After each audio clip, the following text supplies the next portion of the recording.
नमस्कार दोस्तों, स्वागत है आपका आज के मुख्य समाचार में, जिसमें सबसे पहली और बड़ी खबर में आपको बताएंगे कि वर्ल्ड कप में भारत की हार पर बेनीवाल बोले, मोदी के कारण मैच हार रही इंडिया, हार के जनरेटर हैं प्रधानमंत्री।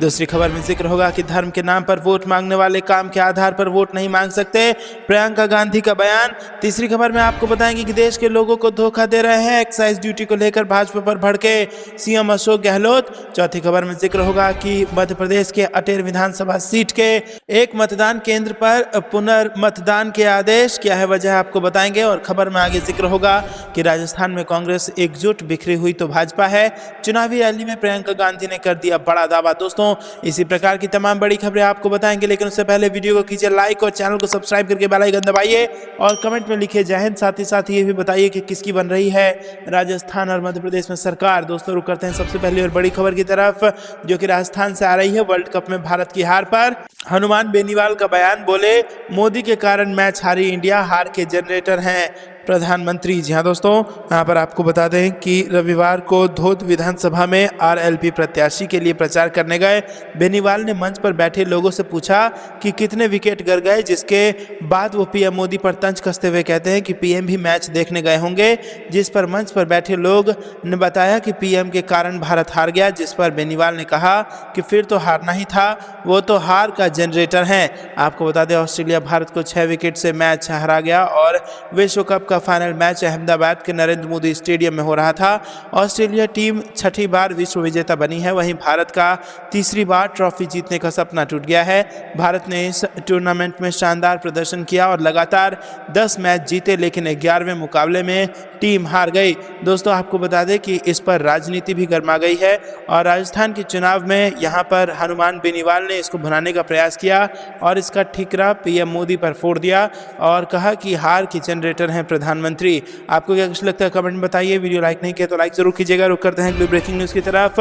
धर्म के नाम पर वोट मांगने वाले काम के आधार पर वोट नहीं मांग सकते, प्रियंका गांधी ने बीजेपी को घेरा। जी दोस्तों, कांग्रेस नेता प्रियंका गांधी ने सोमवार को कहा कि जो लोग धर्म या जाति के नाम पर वोट मांगते हैं वो अपने काम के आधार पर वोट नहीं मांग सकते। प्रियंका गांधी ने केकड़ी में चुनावी जनसभा में ये बात कही।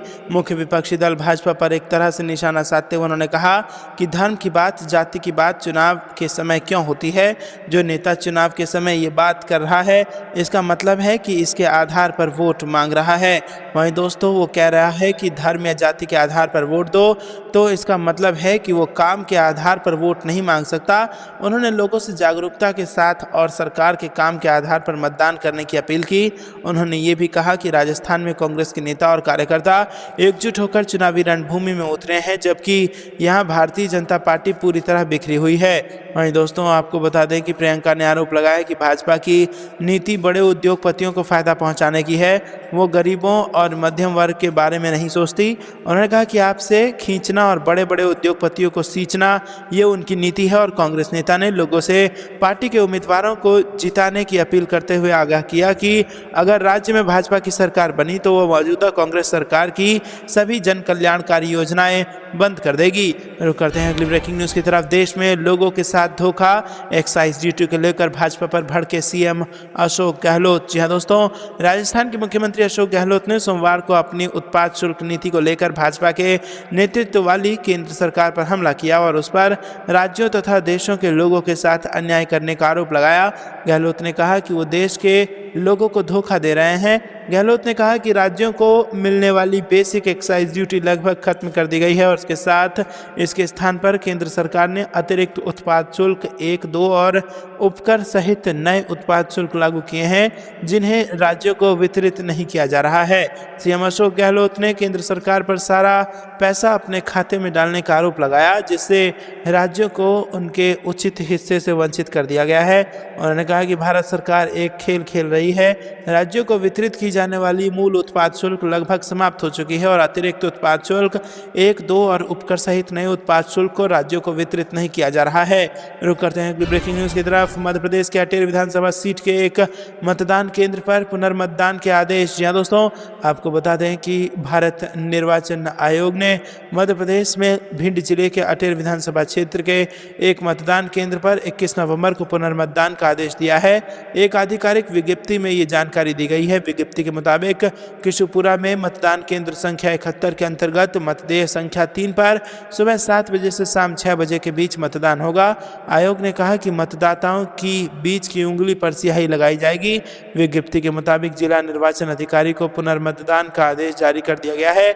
जिले के एक अधिकारी ने कहा कि गोपनीयता भंग होने के कारण पुनर्मतदान का आदेश दिया गया है, क्योंकि कुछ लोगों ने यहां किशुपुरा में संबंधित मतदेय केंद्र पर 17 नवंबर को मतदान के दौरान वीडियो बनाया था। अटेर से मौजूदा विधायक और भारतीय जनता पार्टी के नेता अरविंद सिंह भदौरिया का मुकाबला कांग्रेस के पूर्व विधायक हेमंत कटारे से है। निर्वाचन आयोग के अनुसार मध्य प्रदेश की सभी 230 विधानसभा सीट पर 17 नवंबर को एक ही चरण में मतदान हुआ, जिसमें मतदान प्रतिशत 77.15 दर्ज किया गया। मतगणना 3 दिसंबर को होगी और ये मतदान केंद्र भिंड जिले में है। रुक करते हैं अगली ब्रेकिंग न्यूज की तरफ। राजस्थान में कांग्रेस एकजुट, बिखरी हुई भाजपा। चुनावी रैली में प्रियंका गांधी का बड़ा दावा। जी हां दोस्तों, कांग्रेस की राष्ट्रीय महासचिव प्रियंका गांधी ने सोमवार को भाजपा की आलोचना करते हुए कहा कि भगवा पार्टी राज्य में विखंडित है, जबकि उनकी पार्टी ने एकजुट मोर्चा बनाया है। उन्होंने कहा कि जो लोग धर्म या जाति के नाम पर वोट मांगते हैं वो अपने काम के आधार पर वोट मांगने की स्थिति में नहीं है। वो चुनावी राज्य राजस्थान के अजमेर के केकड़ी में एक रैली को संबोधित कर रही थी। मीडिया रिपोर्ट के अनुसार उन्होंने लोगों से विभिन्न दलों द्वारा किए गए कार्यों का आकलन करने के बाद वोट करने का आग्रह किया है। कांग्रेस नेत्री ने कहा कि अगर कोई धर्म या जाति के नाम पर वोट मांगता है तो उसका मतलब है कि वो काम के आधार पर वोट नहीं मांग सकता। प्रियंका गांधी ने कहा कि राजस्थान में कांग्रेस के सभी नेता और कार्यकर्ता एकजुट होकर चुनावी मैदान में उतरे हैं, जबकि भाजपा पूरी तरह से बिखरी हुई है। उन्होंने दावा किया है कि भाजपा ने राज्य में अपने नेताओं को दरकिनार कर दिया है और किसी नए की तलाश कर रही है। प्रियंका गांधी ने कहा कि भाजपा की नीति बड़े उद्योगपतियों को फायदा पहुंचाने की है और वो गरीबों और मध्यम वर्ग के बारे में नहीं सोचती। उन्होंने कहा कि भाजपा सत्ता में आने पर कांग्रेस सरकार द्वारा शुरू की गई सभी जन कल्याणकारी योजनाओं को बंद कर देगी। बता दें कि 200 सदस्यीय राजस्थान विधानसभा के लिए 25 नवंबर को मतदान होगा और मतगणना 3 दिसंबर को होगी। रुक करते हैं अगली ब्रेकिंग न्यूज की तरफ। नाना पटोले का बड़ा ऐलान, अगर महाराष्ट्र में हमारी सरकार बनी तो जाति जनगणना के आधार पर देंगे मराठा आरक्षण। जी हां दोस्तों, यहाँ पर महाराष्ट्र में आरक्षण का मुद्दा एक बार फिर गर्माता हुआ नजर आ रहा है। मनोज जरांगे ने अपनी भूख हड़ताल खत्म करने के बाद महाराष्ट्र सरकार को 2 महीने का समय दिया था ताकि वो मराठा आरक्षण मुद्दे पर कोई बड़ा फैसला ले पाए। कुछ दिन पहले आरक्षण के ही मुद्दे पर जालना में ओबीसी नेताओं की एक महासभा हुई थी और इस बैठक में कई बड़े ओबीसी नेता जैसे छगन भुजबल, पंकजा मुंडे और कांग्रेस नेता वेडेट्टीवार शामिल हुए थे। जालना में हुई महासभा में भुजबल ने जारंगे पर भी निशाना साधा था और इस बैठक में महाविकास अघाड़ी गठबंधन के कांग्रेस नेता के शामिल होने के बाद वो कांग्रेस की ही तरफ से एक बड़ा बयान सामने आया है। दोस्तों, आपको बता दें कि ये बयान नाना पटोले की तरफ से सामने आया है। महाराष्ट्र कांग्रेस के अध्यक्ष नाना पटोले ने वादा किया कि अगर हमारी सरकार महाराष्ट्र में सत्ता में आती है तो हम जाति जनगणना के आधार पर मराठा आरक्षण देंगे। दोस्तों, रुक करते हैं अगली ब्रेकिंग न्यूज की तरफ। सुप्रीम कोर्ट ने टीएन में विधेयकों को पास करने में हो रही देरी पर उठाए सवाल। तमिलनाडु से बड़ी खबर, सीजेआई डीवाई चंद्रचूड़ ने राज्यपाल से बोला कि 3 साल से क्या कर रहे थे। जी हां दोस्तों, सुप्रीम कोर्ट ने सोमवार को तमिलनाडु के राज्यपाल आरएन रवि से सवाल किया कि उनकी मंजूरी के लिए भेजे गए कुछ बिल्स पर उन्होंने तब एक्ट क्यों किया जब मामला अदालत के पास पहुंच गया। सुप्रीम कोर्ट की 3 जजों की बेंच को हेड कर रहे सीजेआई डीवाई चंद्रचूड़ ने तमिलनाडु सरकार द्वारा दायर की गई एक याचिका पर सुनवाई करते हुए यह सवाल उठाया और इस याचिका में तमिलनाडु के राज्यपाल आरएन रवि पर विधायिका द्वारा उन्हें भेजे गए कुछ बिल्स पर कोई एक्शन नहीं लिए जाने का आरोप लगाया था। दोस्तों, आपको बता दें कि सुप्रीम कोर्ट ने इस याचिका पर सुनवाई 1 दिसंबर तक के लिए स्थगित कर दी है और सोमवार को हुई सुनवाई के दौरान सुप्रीम कोर्ट की 3 जजों की बेंच ने इस फैक्ट पर गौर किया कि तमिलनाडु विधानसभा ने गवर्नर द्वारा लौटाए गए 10 विधेयकों को फिर से पारित किया है। रुक करते हैं अगली ब्रेकिंग न्यूज की तरफ। पीसीएस महिला अधिकारी की एफआईआर लिखने में कई दिन लग गए। भाजपा सरकार बताए कि नारी शक्ति वंदन के ढोंग का नाटक वो क्यों कर रही है। अखिलेश यादव ने बीजेपी को घेरा। जी हां दोस्तों, उत्तर प्रदेश के बस्ती में नायब तहसीलदार पर महिला पीसीएस अधिकारी ने गंभीर आरोप लगाए हैं। कार्रवाई नहीं होने पर महिला पीसीएस अफसर ने वीडियो जारी कर मुख्यमंत्री योगी आदित्यनाथ से गुहार लगाई है। वहीं इस मामले को लेकर समाजवादी पार्टी के अध्यक्ष अखिलेश यादव ने भाजपा सरकार पर निशाना साधा और उन्होंने कहा कि भाजपा सरकार बताए कि नारी शक्ति वंदन के ढोंग का नाटक वो क्यों कर रही है। वहीं दोस्तों, आपको बता दें कि अखिलेश यादव ने एक्स पर लिखा कि उत्तर प्रदेश में जब एक पीसीएस महिला अधिकारी वीडियो के जरिए एक दूसरे अधिकारी के द्वारा उसके घर में घुसकर उसकी अस्मिता व जीवन के लिए खतरा बनने की बात कह रही हैं, तो उसकी एफआईआर तक लिखने में कई दिन क्यों लग गए? तो भाजपा सरकार बताए कि नारी शक्ति वंदन के ढोंग का वो नाटक क्यों कर रही है। दोस्तों, इसके साथ ही कहा कि ये एक बेहद गंभीर मामला है, क्योंकि आम जनता के लिए प्रशासनिक अधिकारी ही सरकार का चेहरा होते हैं और अगर वो खुद ही असुरक्षित और पीड़ित होंगे तो जनता सरकार में रहा सहा विश्वास भी खो देगी। समाजवादी पार्टी समस्त निष्ठावान अधिकारियों के समर्थन में खड़ी होकर शीघ्र दंडात्मक निर्णायक कार्रवाई की मांग करती है। रुक करते हैं अगली ब्रेकिंग न्यूज की तरफ। कर्नाटक बीजेपी के कई नेता संपर्क में, हम 26 जनवरी के बाद चलाएंगे ऑपरेशन, पूर्व डिप्टी सीएम लक्ष्मण सावदी का बयान। जी दोस्तों, इस साल मई महीने में कांग्रेस ने कर्नाटक में शानदार जीत हासिल की थी। राज्य में सरकार के 6 महीने पूरे होने के बाद कांग्रेस कर्नाटक में बड़ी राजनीतिक चाल चल सकती है। दरअसल कांग्रेस विधायक और राज्य के पूर्व मुख्यमंत्री लक्ष्मण सावदी ने सोमवार को दावा किया कि कई असंतुष्ट बीजेपी विधायक उनके संपर्क में हैं। सावदी ने कहा कि हम 26 जनवरी के बाद कार्रवाई शुरू करेंगे। रुक करते हैं अगली ब्रेकिंग न्यूज की तरफ। केरल सरकार की राज्यपाल के खिलाफ याचिका पर कोर्ट ने मांगा जवाब, केंद्र को भेजा नोटिस। जी दोस्तों, आपको बता दें कि सुप्रीम कोर्ट ने सोमवार को केरल सरकार की याचिका पर केंद्र सरकार और केरल के राज्यपाल आरिफ मोहम्मद खान को नोटिस जारी कर जवाब मांगा है। बता दें कि याचिका में केरल सरकार ने राज्यपाल के खिलाफ आरोप लगाया है कि वो राज्य विधानसभा चुनाव द्वारा पास कई विधेयकों को मंजूरी नहीं दे रहे हैं। वहीं दोस्तों, सुप्रीम कोर्ट में मुख्य न्यायाधीश डीवाई चंद्रचूड़, जस्टिस जेपी पारदीवाला और जस्टिस मनोज मिश्रा की पीठ ने वरिष्ठ वकील के वेणुगोपाल के सबमिशन पर यह नोटिस जारी की है। सबमिशन में के वेणुगोपाल ने आरोप लगाया है कि राज्यपाल राज्य सरकार द्वारा पारित 8 विधेयकों को मंजूरी नहीं दे रहे हैं। सर्वोच्च न्यायालय ने अटॉर्नी जनरल पर वेंकट रमानी को नोटिस जारी कर पूछा है कि या तो वो या फिर सॉलिसिटर जनरल तुषार मेहता सुनवाई में शामिल हो। सुप्रीम कोर्ट अब इस मामले पर शुक्रवार को अगली सुनवाई करेगा। रुक करते हैं अगली ब्रेकिंग न्यूज की तरफ। सरकार ने जम्मू कश्मीर और देश के साथ किया धोखा, अनुच्छेद 370 को लेकर भड़के उमर अब्दुल्ला। जी दोस्तों, कुलगाम में एक रैली को संबोधित करते हुए नेशनल कॉन्फ्रेंस के उपाध्यक्ष उमर अब्दुल्ला ने अनुच्छेद 370 को लेकर बीजेपी सरकार पर जमकर हमला बोला है। उन्होंने कहा कि साल 2019 के बाद से जम्मू कश्मीर में अमन चैन होगा, लेकिन अभी हाल ही में हुए एनकाउंटर में 5 उग्रवादियों ने साल 2019 के बाद हथियार उठाए हैं। ये उनकी नाकामी को दर्शाता है। कुलगाम में एक सार्वजनिक रैली में नेशनल कॉन्फ्रेंस के उपाध्यक्ष उमर अब्दुल्ला ने कहा कि हमें बताया गया है कि कश्मीर में बंदूकें हैं तो 370 की बदौलत हैं। अगर कश्मीर में अलग सोच रखने वाले लोग हैं तो वो 370 के कारण है। अगर धारा 370 खत्म की गई तो यहाँ बंदूक से भी राहत मिलेगी और सब कुछ ठीक हो जाएगा। और अभी एक हफ्ता भी नहीं हुआ है कि जब इस इलाके में मुठभेड़ हुई थी, इस एनकाउंटर में 5 लोग मारे गए थे। सरकार ने कहा कि वो आतंकवादी थे, लेकिन जब जांच हुई तो पता चला कि उनमें से 4 ने 2020 में और 5वें ने 2021 में हथियार उठाए थे। रुक करते हैं अगली ब्रेकिंग न्यूज़ की तरफ। हरियाणा में बीजेपी जेजेपी की अलग होने वाली है राह, दुष्यंत चौटाला अकेले चुनाव लड़ने की बना रहे हैं रणनीति। जी दोस्तों, हरियाणा में साल 2024 के विधानसभा चुनाव में बीजेपी की राह आसान नहीं होने वाली है। जेजेपी ने संकेत दिया है कि वो अकेले विधानसभा चुनाव लड़ सकती है। रुक करते हैं अगली ब्रेकिंग न्यूज़ की तरफ। अप्रैल मई में हो सकते हैं लोकसभा चुनाव।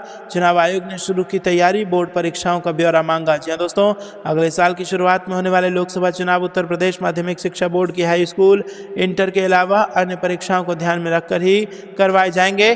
केंद्रीय चुनाव आयोग ने प्रदेश सरकार से अगले साल जनवरी से लेकर मई तक के दरमियान होने वाली परीक्षाओं का पूरा ब्यौरा मांगा है। आमतौर पर प्रदेश में माध्यमिक शिक्षा बोर्ड की परीक्षाएं फरवरी मार्च में हो जाती हैं। चुनाव ड्यूटी करने वाले कार्मिकों की ट्रेनिंग पर आयोग इस बार ज़्यादा फोकस कर रहा है और प्रशिक्षण की 5 थीम तय की गई है। बता दें कि वर्ष 2019 में हुए पिछले लोकसभा चुनाव अप्रैल और मई के महीने में करवाए गए थे। हालांकि इन महीनों में ग्रामीण इलाकों में गेहूं और अन्य फसलों की कटाई का समय होता है। किसान व्यस्त रहते हैं, मगर उम्मीद यही है कि इस बार के लोकसभा चुनाव भी अप्रैल और मई के महीने में ही करवाए जाएंगे। आयोग ने दुर्गम इलाकों में पूरी चुनाव प्रक्रिया सुगमता से संपन्न करवाने की भी तैयारी की है। मुख्य निर्वाचन अधिकारी कार्यालय से उन मतदान केंद्रों की भी जानकारी मांगी गई है जहां पोलिंग पार्टी को मतदान करवाने के लिए नाव से जाना पड़ता है। दोस्तों आपको बता दें कि मतगणना की पूरी प्रक्रिया को बेहतर ढंग से संपन्न करवाने के लिए चुनाव आयोग ने इस बार चुनाव ड्यूटी करने वाले कार्मिकों के प्रशिक्षण पर ज़्यादा फोकस किया है। रुक करते हैं अगली ब्रेकिंग न्यूज़ की तरफ, जिसमें आपको बता दें कि हिमाचल में अलग अलग गुटों में बटी बीजेपी, आपस में आगे निकलने की होड़, बोले डिप्टी सीएम मुकेश अग्निहोत्री। जी हाँ दोस्तों, यहाँ पर अक्सर शायराना अंदाज में भाजपा पर हमलावर रहने वाले हिमाचल प्रदेश के उप मुख्यमंत्री मुकेश अग्निहोत्री ने एक बार फिर करारा पलटवार बीजेपी पर किया है। मुकेश अग्निहोत्री ने बीजेपी की ओर से लगातार की जा रही बयानबाजी को लेकर आड़ो हाथों ले लिया है और कहा है कि हिमाचल प्रदेश बीजेपी पूरी तरह से गुटों में बंट गई है और इसके नेता एक दूसरे से आगे निकलने की होड़ में कोरी बयानबाजी कर रहे हैं। उन्होंने कहा कि बीजेपी में नेताओं में भारी आपसी खींचतान है।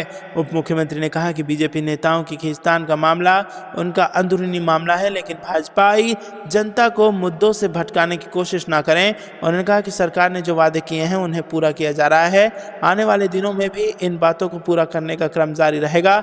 मुकेश अग्निहोत्री ने कहा कि बीजेपी को कांग्रेस की गारंटी की चिंता करने की आवश्यकता नहीं है।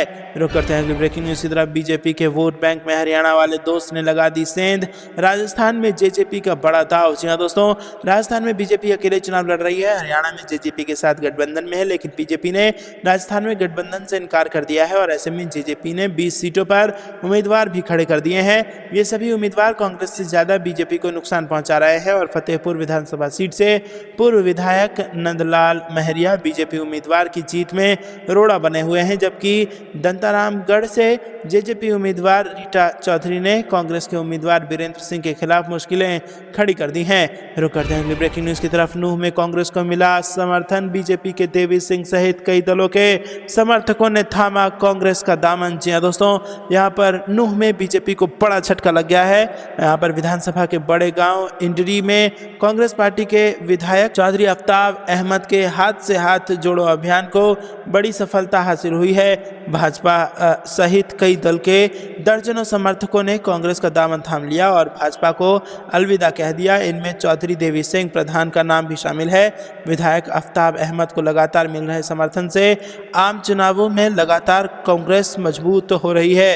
दोस्तों, कांग्रेस विधायक दल के उपनेता आफ्ताब अहमद ने कहा कि इंडरी उनका बड़ा गांव है और यहां से मिले समर्थन व सहयोग को वो हमेशा याद रखकर यहां के मान सम्मान को आगे रखेंगे।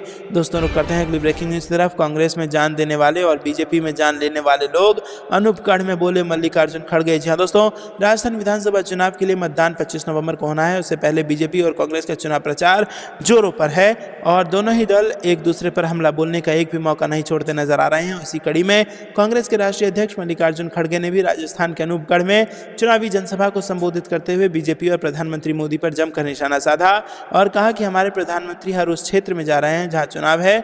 उन्होंने वो सारी चीजें कहना अब बंद कर दिया है जो वो पहले कहते थे। वो कहते थे कि मैं विदेश से काला धन लाकर आप सभी को 15 लाख रुपए दूंगा। वो कहते थे कि मैं हर साल युवाओं को 2 करोड़ नौकरी दूंगा। खड़गे ने कहा कि उनकी सरकार को 10 साल पूरे होने वाले हैं। पीएम मोदी ने कहा था कि वो किसानों की आय को दोगुनी कर देंगे। रुक करते हैं अगली ब्रेकिंग न्यूज़ की तरफ, चुनाव आयोग का बड़ा फैसला, मध्य प्रदेश में दोबारा होगा चुनाव, कांग्रेस ने लगाया बड़ा आरोप। जी दोस्तों, आपको बता दें कि भारत निर्वाचन आयोग ने मध्य प्रदेश के भिंड जिले के अटेर विधानसभा क्षेत्र के मतदान केंद्र पर 21 नवंबर को पुनर्मतदान का आदेश दिया है। एक आधिकारिक विज्ञप्ति के अनुसार किशनपुरा में मतदान केंद्र संख्या 71 के तहत मतदान केंद्र संख्या 3 और 21 पर सुबह 7 बजे से शाम 6 बजे तक मतदान होगा। रुक करते हैं अगली ब्रेकिंग न्यूज़ की तरफ, जिसमें आपको बता दें कि भारतीय जीडीपी के $4 ट्रिलियन पहुंचने के दावे को कांग्रेस ने बता दिया फर्जी। जी हाँ दोस्तों, यहाँ पर कांग्रेस ने सोमवार को केंद्र सरकार के इस दावे की आलोचना की है कि भारत की जीडीपी $4 ट्रिलियन के आंकड़े को पार कर गई है। ये दावा पूरी तरह से फर्जी है, जिसका उद्देश्य अधिक उत्साह पैदा करना और चापलूसी और हेडलाइन प्रबंध का प्रयास है।